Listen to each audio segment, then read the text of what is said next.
Alrighty, good morning, good afternoon, and good evening, depending on where in the world you're joining us from. I'm so thrilled to welcome you to today's entrepreneurship series. My name is Estella Hilda Anaman, and I'm the coordinator for American Corner Outdoor, and I'll be your moderator for today's session. And today's session is about how to build a career in cloud computing, certifications, and job opportunities. And American Spaces provides access to current and reliable information about the US of A through book collections, internet access, events, and activities for everyone. And today's session promises to be very interesting. And leading today's discussion, we have Mr. Emmanuel Mingo. He is an AWS authorized instructor and lead instructor, Ghana Code Club. He's also a dynamic tech enthusiast with a strong focus on cloud technologies such as the AWS, AWS, Azure, and Oracle, coupled with expertise in cybersecurity and software development using PHP and Python. He's also deeply involved in initiatives like Ghana Code Club, African Digital Skills Conference, and Girls in ICT Day, and where he just enjoys to share knowledge like he's going to do today. And so please, before we start, do drop your name, where you're joining us from, and your expectation for this session, as well as all your questions, so that Emmanuel would address them as he does his presentation. And also, please share with someone who really might need this great opportunity and this information that is coming. Thank you so much for staying with us, and thank you.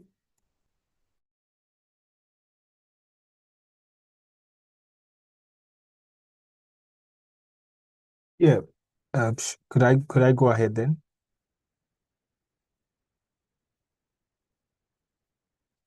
Hi, Oh, Emmanuel. yes. Can I go ahead? Yes, please. Kindly go ahead. All right then. Thank you so much, team, for having me on board. And just to share a few things, I hope I can be heard, first of all, before I start off. Yeah. All right. So I think Yeah. Estella has actually Yes, done the loud and clear from introduction. my end. Yeah, Estella has done the introduction, so we'll just get into it.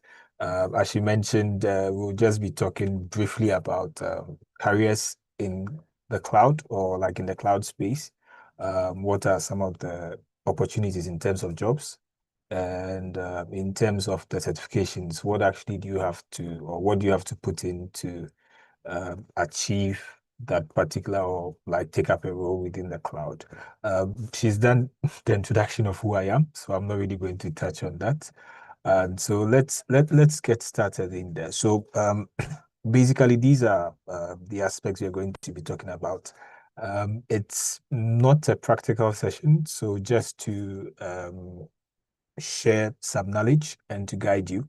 And of course, I'll be taking as much questions as you may have. Okay, so definitely feel free to ask any questions. You can drop that in the chat, and then at some point we can pick on that.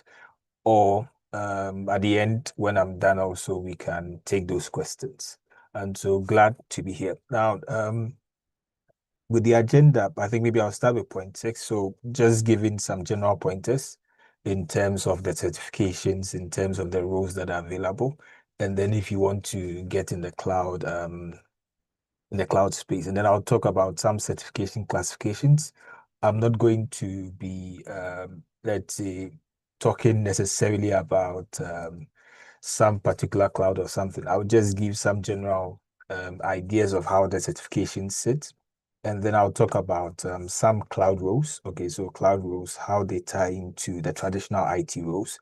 And then the demand for cloud professionals, uh, depending on whichever role that you are in. And then, of course, give an overview of cloud computing and how that works or what it is. I'm sure probably some of us joining would not have had some idea as to how or what that is. Okay, so just to give a fair understanding of that.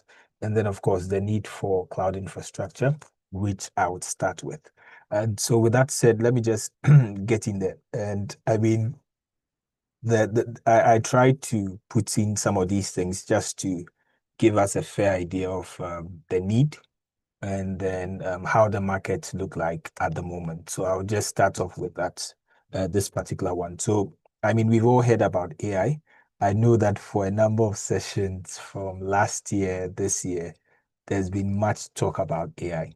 And so I'll just go over this. So within between like 2022 to like end of 2026, this was actually something from 2023. And it just mentions that within this period, 2022 to 2026, the compound annual growth rate, so in terms of the growth rate as related to the AI market, is going to expand by 32.7%, which is pretty huge. And as at 2023, of course, you are looking at a valuation of the AI market size at 60.4 billion. Okay. Now, someone would ask, how does this tie into the cloud? We'll get to that as we go along.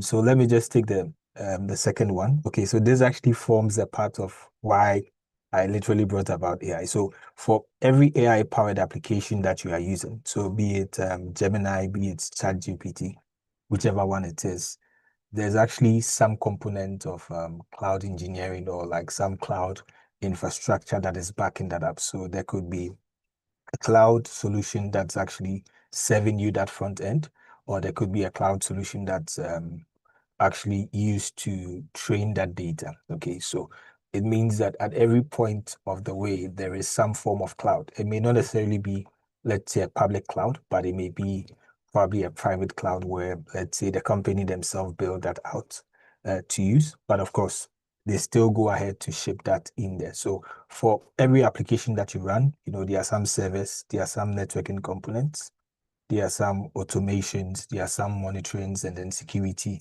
within that. And all of these relate to any role or duty that you have when it comes to cloud engineering.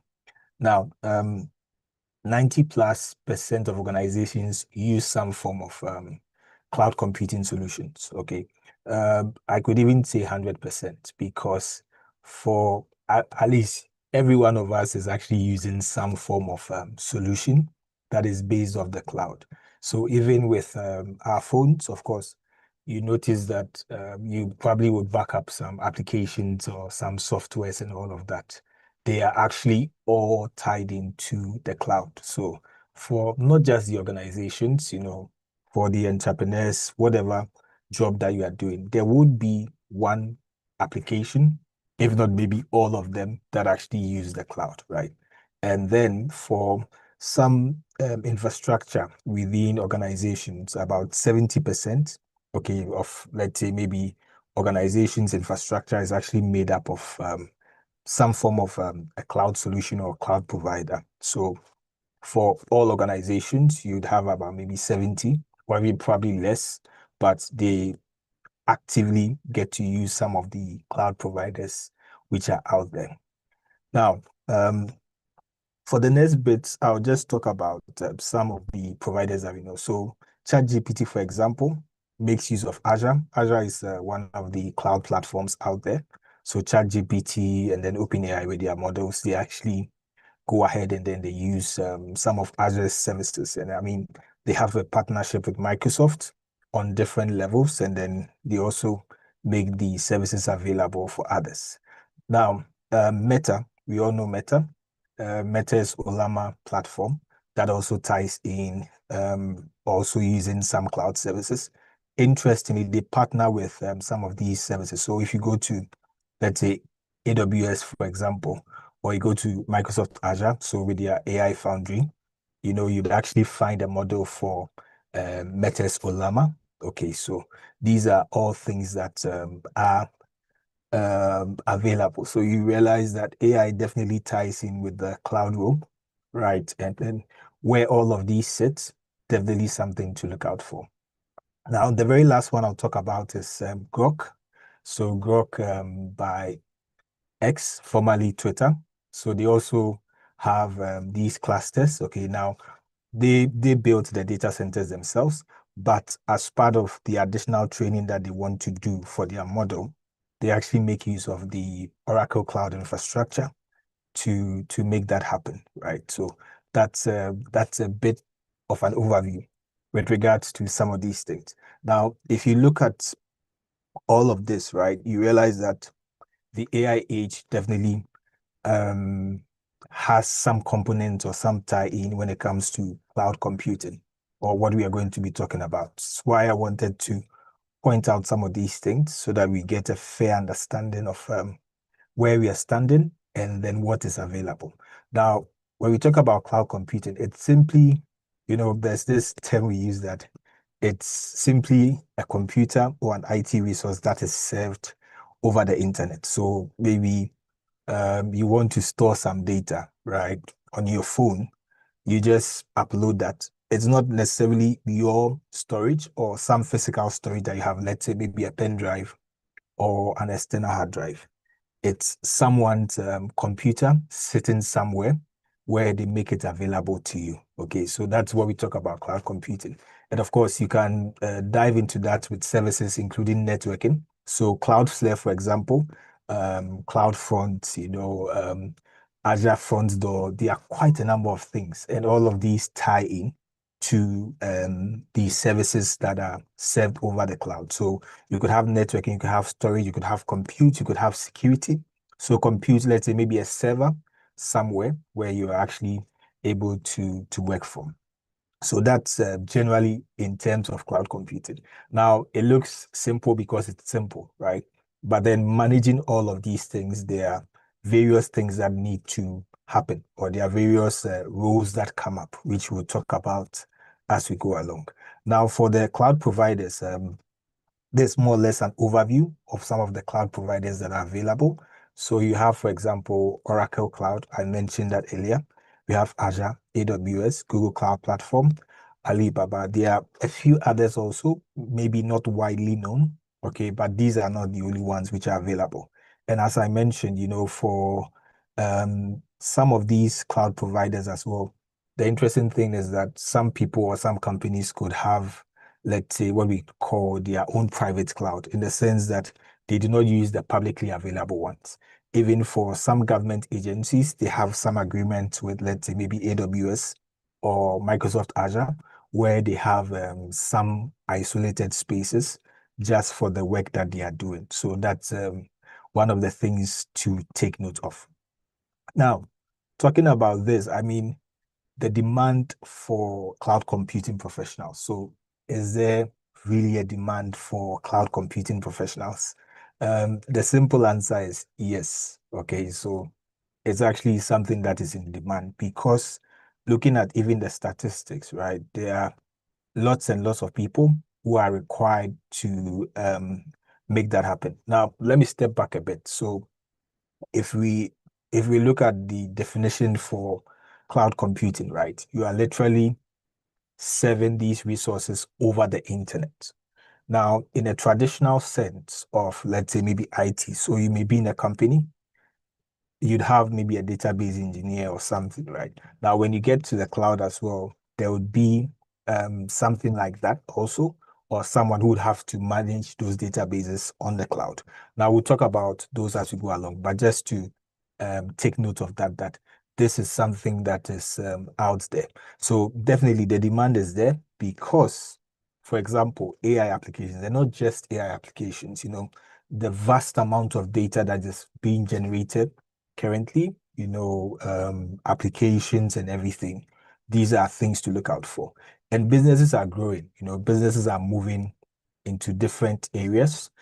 More businesses are coming up and, they are trying to adopt, not let's say maybe build out an on-prem solution. So if a new business is coming up right now, they would not want to, let's say, go ahead to build out a whole server infrastructure within the environment. So imagine maybe you are a business, right? And then you want to set up some solution, a food delivery business. You'd not have in mind to say, okay, I'm going to order about 10,000, not 10,000, maybe 10 server racks within that period where I'll run all my applications in. Doing that, there are quite a number of things you have to go through, and you may not necessarily have that as a startup. So definitely in starting off, right, as your business grows, the cloud becomes easily accessible for you. So most people would actually move on to adopt these cloud services instead of, let's say, maybe on-prem solutions, right? So that is definitely something to look at. Now, when these applications are there, when these services are there, when the businesses are growing, when businesses are moving to adopt the cloud, it means that there has to be someone who now have to manage that on different levels. Okay.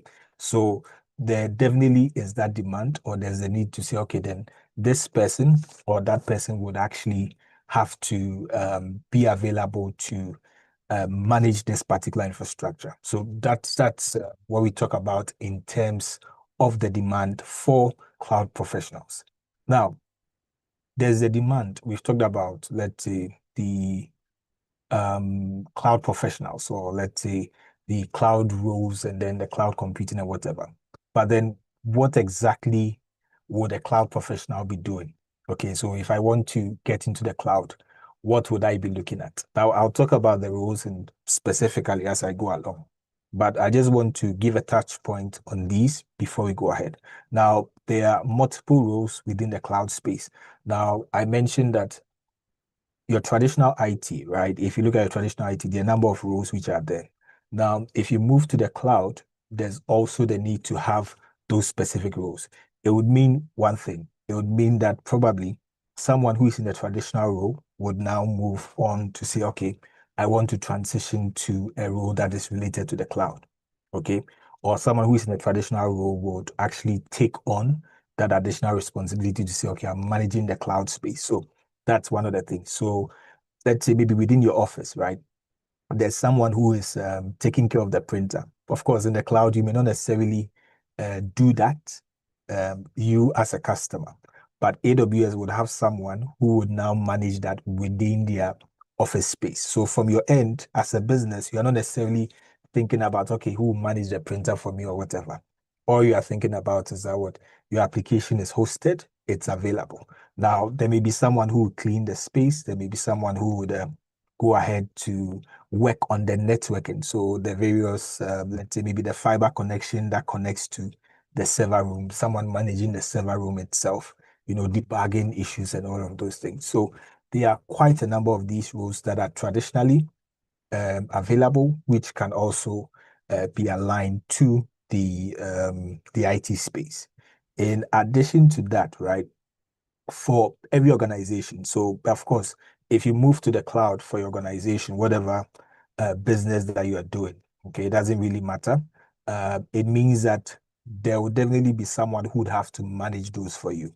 It could be one person who would maybe align with different roles. Okay, so if you are hosting your application on the cloud, it means that there will be someone who now have to build the app to align with some of the cloud services. So maybe in terms of how you're going to store your key, maybe you are managing some queues or even sending out some alerts. How do you tie that into the cloud platform? Because on the cloud platform, there are various services there.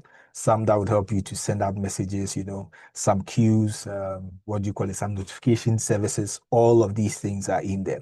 Or maybe running some functions. So something you want to do on Azure. So there will be that developer who would have to consider, okay, how do I tie in this application to the whole point of the cloud?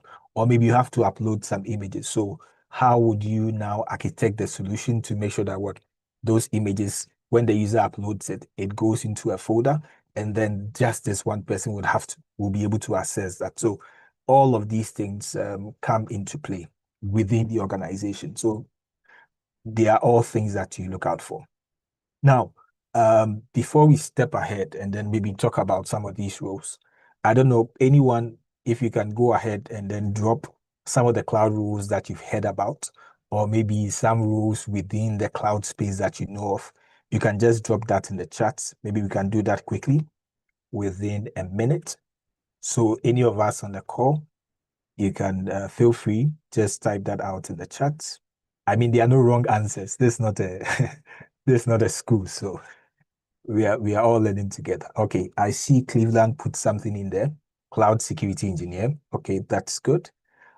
Anyone else? If we can have one additional one.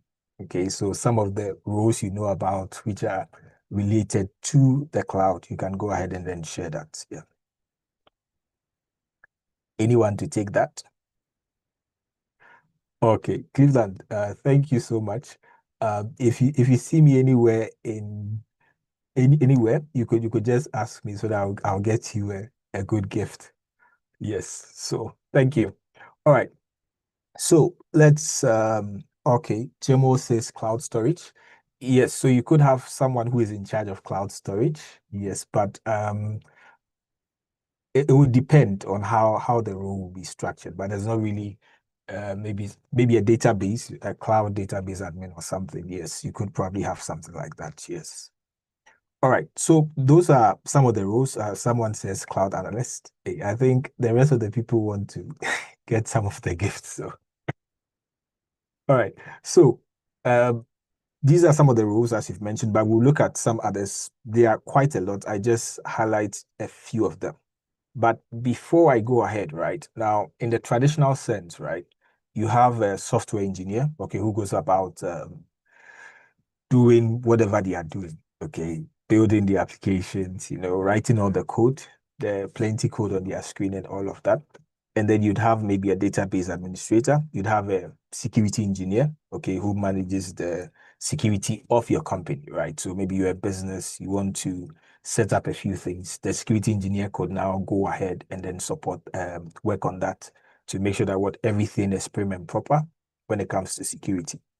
So that's within your on-prem environment. Then there'll be someone IT support who would have maybe a ticketing system. There's an issue, you actually go ahead to say, okay, I have this issue, I have that issue. Can you help? They pick up the ticket, they resolve that. Maybe even contact, let's say, the software engineer or the database administrator and say, okay, this person has that issue. Can you be able to help out?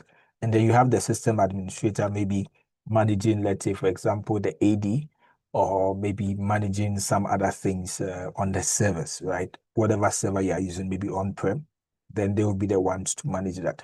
That is how the roles look like in the traditional sense. Now, the interesting thing is that these traditional roles that I've mentioned and then more also have, let's say, a derivative or maybe a portion of that within the cloud computing space, right?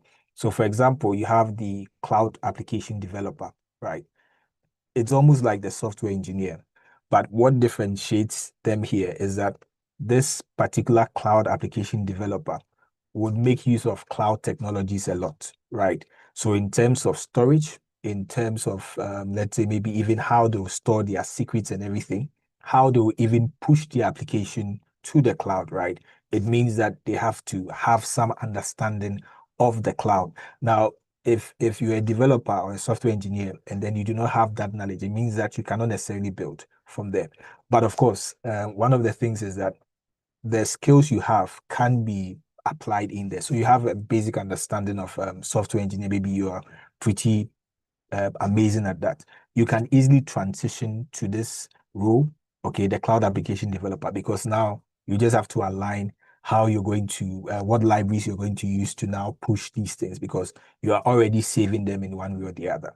Now, of course, you can have the database administrator. Okay, it means that now you manage the database at scale within the cloud space. You may not necessarily access them in the traditional sense, but within the cloud, you can be able to do that. This, I think someone had mentioned that. Cleveland had mentioned that. So the cloud security engineer, it means that you would actually now focus not on the on-prem side of things, but you focus on what? The cloud space. So your own network within the cloud, the applications there, and then all else, you would actually now be going ahead to make sure that everything is secure. So you realize that if you have that experience within the traditional IT sense, you can still be able to to apply that along. Now you also have the cloud support engineer. All right. So that means that you'd actually pick up the tickets of some of the things which are happening within the cloud space. So maybe an application developer has an issue, right? You just escalate. Or maybe even a regular user within your environment is not able to access maybe their network file share on the cloud, right? Then that means that you'd actually have to support them. Now, the cloud operations engineer would almost be synonymous to the system administrator. So this person would now go ahead and say, okay, then I'm managing all the servers within the cloud space or the cloud environment, right? So it's some of these roles you can just move them along, right? So if you have that experience or if you have that background that is similar, it's easier to transition to those roles. Okay. Now, aside, let's say the traditional roles that we say, okay, maybe this is a traditional role, you can have some roles that are specific to the cloud. So let's say a cloud engineer. Now, of course, some of the things you do would be like what people would do in the traditional IT sense. But as a cloud engineer, your focus will be to what? To set up all the aspects to do with the cloud, right? So depending on the company, depending on the title. So you could have, let's say, maybe a cloud engineer, platform engineer, infrastructure engineer, all those things that could streamline in terms of what you'll be doing. Okay, so how you're going to be building a platform, maybe you writing the codes to build out the infrastructure as code. So all of those things are there. And then you could have, let's say, maybe a cloud DevOps engineer, someone who would now ensure that what there are some pipelines or there are some approaches to make sure that whatever application is developed, so either by the cloud applications developer or the software engineer, those particular applications are available on the cloud. So whatever service that you are using, let's say maybe an EC2 or an Azure Web App or a Google, something you are running on Google, all of these things are possible. Now, you'd also have a solutions architect. Now, this also ties into maybe even the traditional sense, right? Because if you are building out a solution in the traditional sense, you need to understand, okay, how that ties in. So where would I connect to what? Where would the users be able to access? How will our network structure be? So all of these things are there. So the solutions architect would now build out the environment. So maybe a request comes in, we want to have a new application that we are building. We want to be able to store files and all of that. Then he'll be able to draw out that particular solution. Then he could pass it on to the cloud engineer to say, okay, then this and this is how it's going to be, right? So the cloud engineer will build that up. Maybe the DevOps engineer will say, okay, then I need to have this pipeline or maybe this deployment approach, and all of those things will be in there. Now, another thing would be the FinOps. I don't know if I would say cloud FinOps engineer, but someone who works in the space of FinOps. So with larger organizations, that becomes something that you'd probably have. Okay, someone who would help the company to now streamline their cost, right? So you need to understand, okay, for this service, for that service, how do we now streamline? How can we cut down on cost? How can we take advantage of some cost saving mechanisms? So it's more like financial operations, right? So just to make that happen, right? So definitely working along those lines. And then, of course, you'd have the bit with the what we call the AI ML engineer. Of course, within the AI ML role, there will be quite a lot of things that will be out there. So not just how do you call it? Not just in the traditional sense of that. Okay, not just so AI ML, whatever it is that you'll be doing, okay, you'd actually have that. The interesting thing is that with the AI and the ML engineers, right? Their roles could also diversify to the point that they will be also breaking down towards different approaches. So you could have even maybe a data analyst, okay, or a data engineer, cloud data engineer, okay, who would work with the AI or ML engineer because now we need to go through large chunks of data. How are we going to store that? Where are we going to store that for? So all of these things are things that are there. So I think Gemwell's question with the cloud storage. So you could have, let's say maybe a data engineer, okay, who would now help the business to say, okay, then we are storing this particular information or this particular data within this space. Okay, so those are some of the rules which are available. Now, going forward, we'll just jump into the cloud certifications. I think we have a fair idea of the rules, right? So we'll just jump into the certifications. Now, with regards to the certifications, right? I think I was telling some folks yesterday and then the day before that when it comes to the cloud specific rules, right? One of the things to look out for is the fact that you have to start from somewhere. Okay, so if as I mentioned, if you are in the traditional IT sense, you are pretty much better, or like you have some exposure to some of the things, so it's easier to go ahead. But then before you actually look at, let's say maybe you want to get some cloud certifications to take on these jobs, it's advisable to actually focus on the basic IT concepts and then skills. So basic IT concept, you are talking about security, networking, databases. How are you going to go through all of these things? And of course, there are a number of boot camps and programs that would actually take you through these things, get you started, maybe give you some exposure as to how all of these things are done. Now, these skills are not just specific to, let's say, maybe the cloud space. So it's not just, let's say, maybe for cloud certification, or maybe you want to certify in the cloud. No, it's something that you can also apply. So maybe even within the traditional sense, you can still be able to use these skills, okay, before you can think, you can say, okay, then I want to maybe do this or that. So the skills that you pick even before the certification, because in the end, the certifications do not test you on the general bits, but when you go out into the companies, right, they are looking to see, okay, if I give you a database, how are you able to query the database to pick out some data? Okay.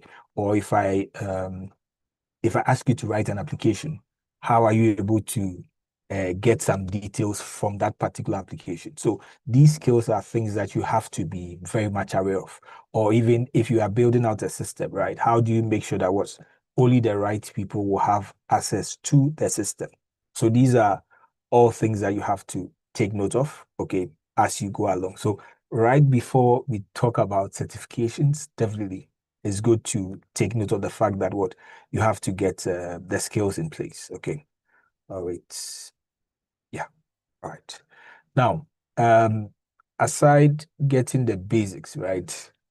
I mean, I'll come to the certification, but aside getting the basics, right, you have to know that certifications are not enough. And I've talked about some bits of this. With the exams, maybe you might just go ahead to memorize that. You may not mostly you actually need to have the hands-on knowledge or understanding to be able to even pass the exams anyway. But of course, the aspects that you would want to memorize and all of that, which did not necessarily test your memorization, but your understanding of the processes. So you have to take note that, uh, just passing the certification does not mean that you are a cloud engineer. Okay, so for example, I know Google, one of their certifications is called Associate Cloud Engineer. That's the Google Associate Cloud Engineer certification. Now, when you take that particular exam, it doesn't mean that when you come out, you are actually a associate cloud engineer. No, it's what you're going to be doing or what you can show for it that will determine that, okay, truly you've gotten this job or truly you can do the work. Okay, so employers are always on the lookout for people who are hands-on, right? So you have to be someone who will be hands-on and then say that, okay, then I can do this, right? So those are very much important. So first off, before the cloud certifications, right, the basic skills that you're going to be working on. And then, of course, when you get the certifications finally, it's not necessarily enough. So just to have us know that. Now, I mean, as part of all of this, right, soft skills do matter. Now, you realize that when I was talking about the approach or the various roles, right, you realize that the cloud engineer would, of course, speak with the DevOps engineer at some point. The solutions architect would also speak to some members of the team. And then these are just members within, let's say, maybe the cloud unit, for example. There could be maybe, depending on the business, there could be a security unit as well. There could be a product unit. There could be, I mean, maybe you might be serving some other functional areas within your business. So then the things to do with soft skills also count. Okay. um, I know the title says what the certifications and then the cloud part. Of course, we've seen the cloud part, the path that you can take to get there. But before we get into the certifications, it's good to have an understanding or have a knowledge that all of these things are things that we have to take note of. So first off, time management. Okay. So these are things that, of course, I'm sure if you had attended some of these sessions that were hosted by the American Corner, you would get some of these things. So you can always check the Mobile Web Ghana website. There are quite a number of sessions that talk about the soft skills. So time management is definitely important. Teamwork, collaboration, very, very important. Communication, how you're going to communicate within the various teams. These are things you have to build on in terms of problem solving. So I remember for some project that I was working on, I'm actually still doing that anyway. You realize that there are some issues that come up, and then you have to now find out, okay, what did I get wrong? Okay, or how can I solve this particular problem? Or someone presents a problem to you. How do you, as let's say maybe a cloud engineer or a DevOps engineer, help them to solve that? So these are things that you need to have. And then you have to be analytical. Okay, so analyze the situations, know what is happening. And then another thing is continuous learning. Now, 2021, during the COVID period, there was not so much you could actually talk about in terms of AI. Of course, AI was there, but it wasn't loud as it is now. So you have, for example, um, let's say on your phone, you could have Siri there, you could have Google What. I mean, there were quite a number of AI solutions, but it wasn't so loud then. But fast forward to 2026, you can see that AI is something that people are talking about a lot, right? Um, so it's a whole differentiation. Generally, the IT space requires you to be always learning. Okay, so not just you learn one thing and then you're okay with that. If you do that, you're going to be left behind, right? So whatever job or whatever it is, you'd actually be left behind. So you have to definitely make that happen. In terms of leadership, so taking ownership of things, right? Take ownership, make that happen, and then it becomes easier. Of course, taking ownership, of course, you have to make sure that what you actually go ahead to make the right decisions. Now, with that said, we'll talk about some of the certification classifications. Now, I mentioned classification in the sense that there are foundational ones, there are associate ones, there are professional, and then there are specialty. I did not necessarily type out, let's say, maybe this certification or that certification, because depending on the cloud provider, you'd have different aspects of that.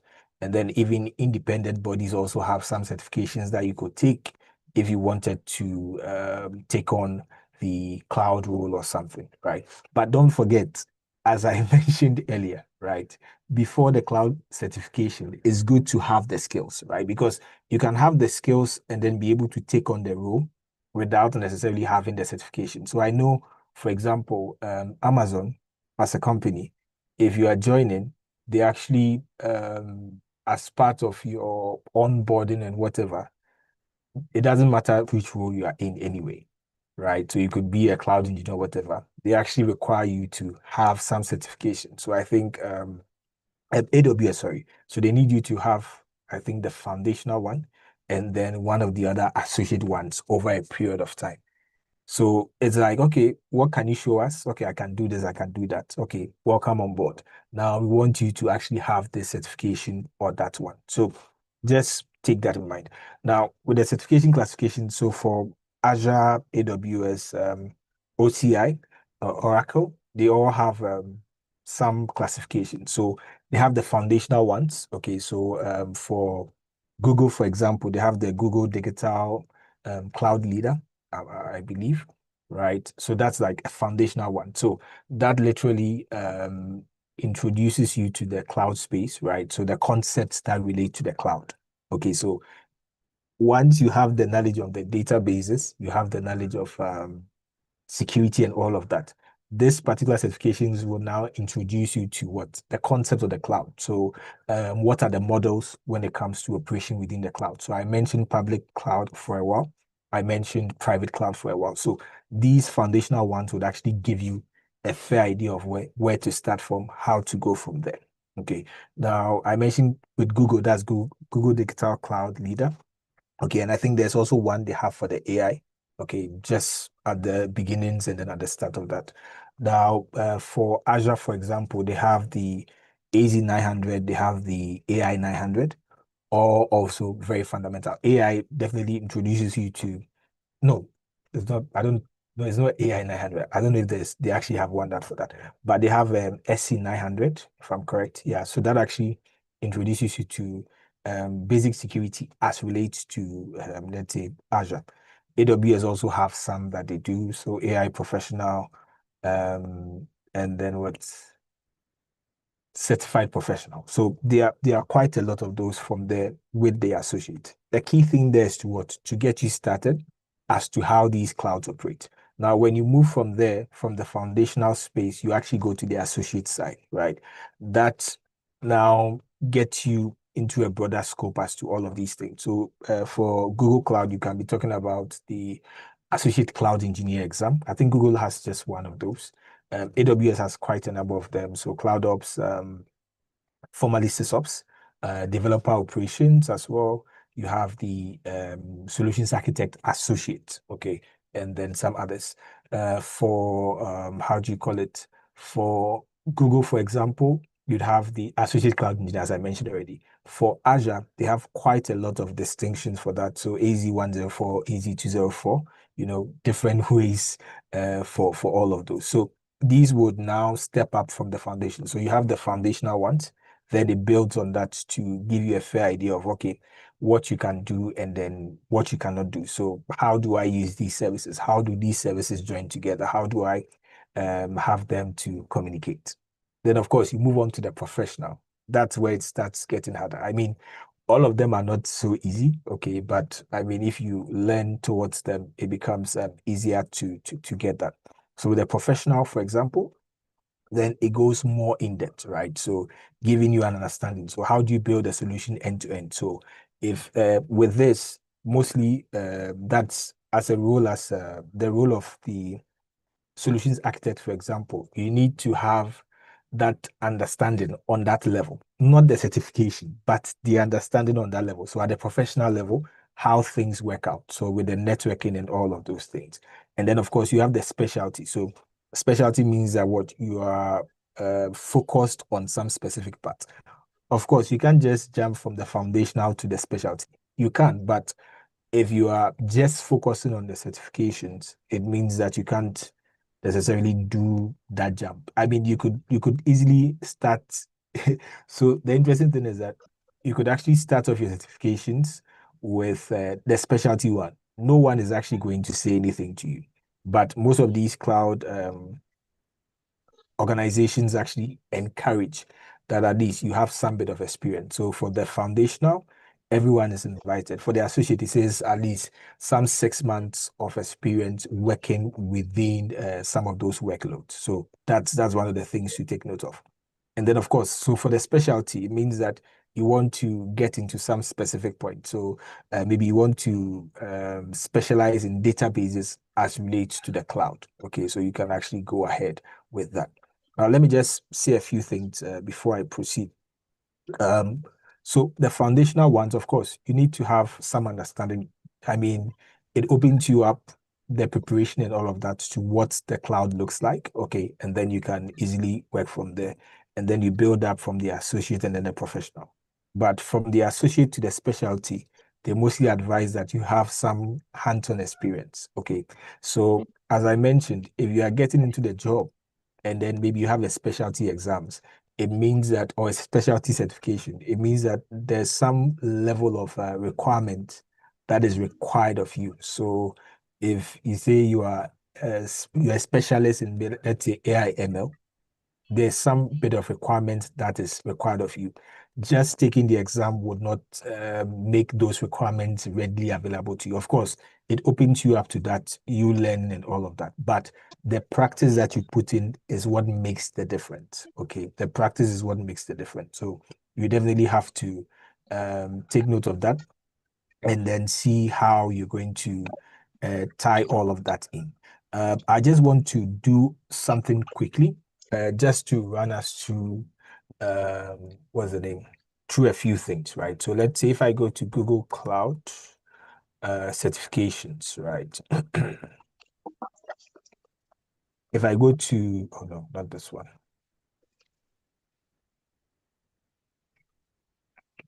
Okay, let me see.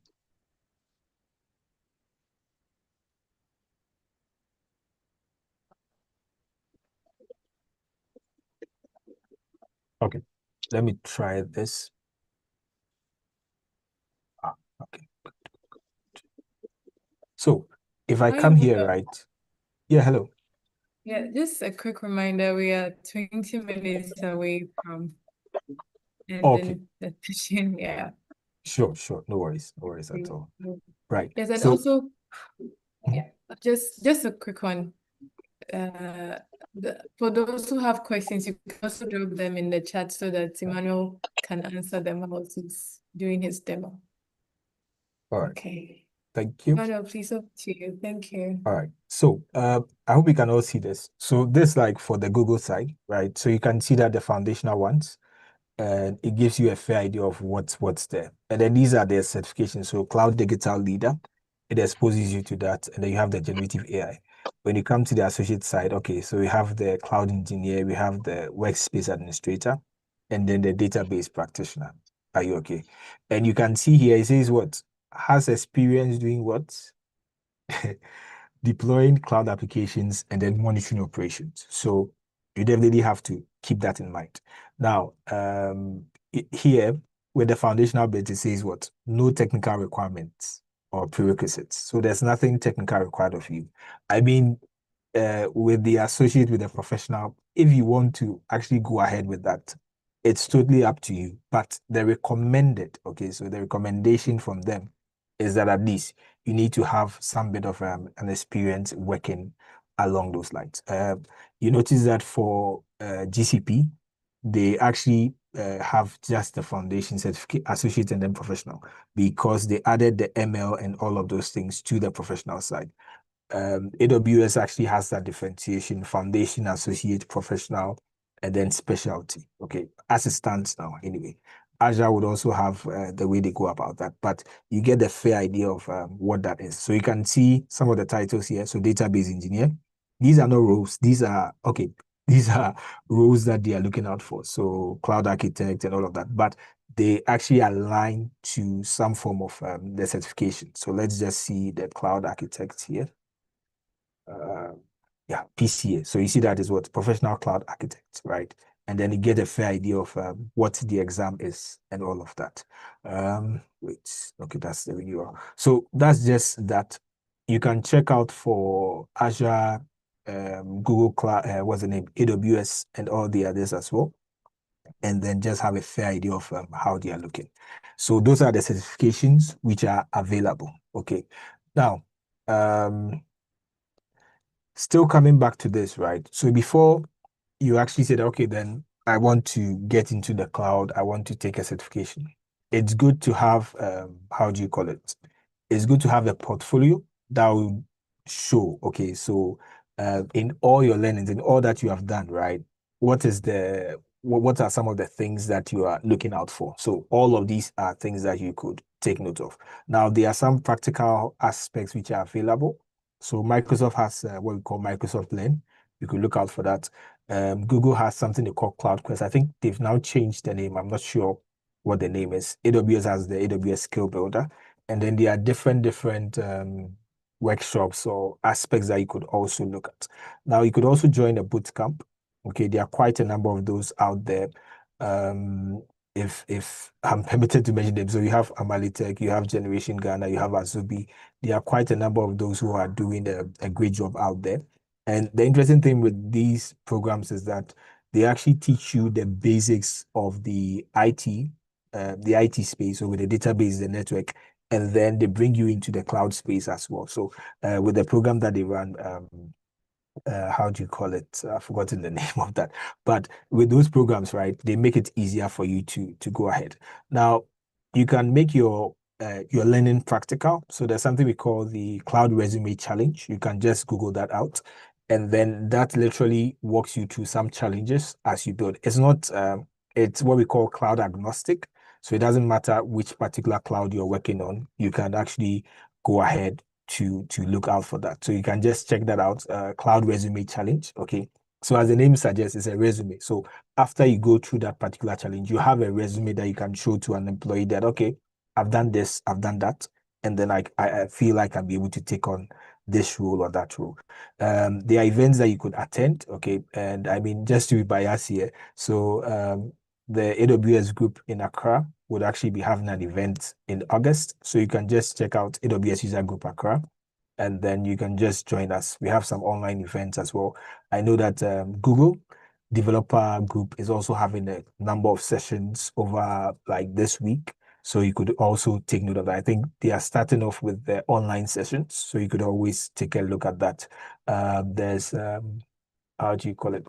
There are some other groups, okay, where you get to meet like-minded folks. I'm trying to remember. Okay, Dev Congress, right? You can also search them out, Twitter, Slack, wherever they are. These are all good groups to join. And the fundamental skills, right?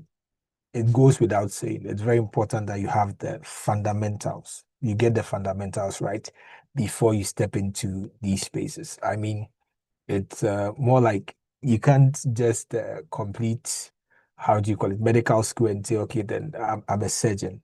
No, you'd have to undergo like a specialist when it comes to surgery. You have to undergo some things. You need to have some fundamentals. So it's very important that you build on your fundamentals if you want to take on the cloud.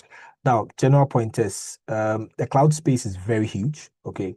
I mean, there are so many things to look out for, but just take your time, go through that, and then you should be good to go. Start with the basics. I've mentioned that.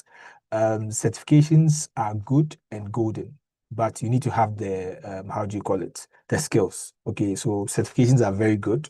I mean, there's no denying that. Okay, and there are lots and lots you can take. The interesting thing is that you may not know which company you'll be working with.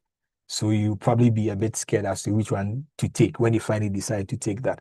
But one thing to take note of is that it's literally the same concepts, right? So if you can show that, okay, you can do for GCP, then it means you can do for Azure as well. So you have that bit of diversity. Now, there are quite a number of tools. So let's say someone going to DevOps, there'll be lots of tools that you're going to hear about. The key thing to understand is the principle. So most people say, or it's widely known that DevOps is not just about the tooling, it's about the principle of DevOps. So definitely do take note of that. And then lifelong learning, make sure to learn continually. Just learn, and then take note of that. And then take note also that with the cloud roles, there are different titles that come up. Okay, the interesting thing is that some of the titles will not even have the word cloud in there, but you get into the company and then you'd actually do some roles or do some things that are related to the cloud. So what I would say in that sense is that when the roles come, take a look out for them. There may be some that would actually open you up. So people do not necessarily fancy, let's say, maybe support roles, but they are very instrumental because now IT support, okay, or cloud support, whatever it is, they are very instrumental because now they open you up to all the other phases of the IT space or the cloud space. So take note of that. Of course, soft skills, very important. Be active in communities, build in public if you can. I'm not someone who builds in public anyway, so that's that. But if you can, definitely go for it. When I say build in public, I mean when you are learning about something, you can talk about it. When you have a certification, you can write about it. When you join a program, you can write about it. When you are not accepted into a program, you can also write about it, okay? Or you can make a video about it, whatever it is. Just make that public. Those become like some currencies that what employers can actually reference later on. So it's very good that you have all of these. And of course, finally, you've got this. I mean, it might take a while, it might be difficult, but you can do it if you set your mind to it. So definitely. I'd wanted to do a walkthrough with some of the titles, but I mean, you could always search that out on LinkedIn or wherever it is. Okay, so there are quite a number of things. Okay, wait, Estella, could you confirm how many minutes do we have? We have exactly a minute to end the A session. minute. A minute, yeah.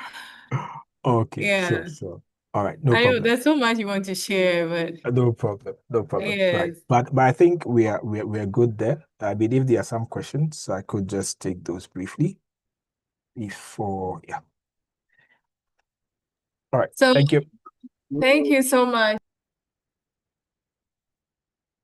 Thank you so much, everyone. So please, if you have a question, please drop it in the chat box. We just have, I mean, barely any minute at all to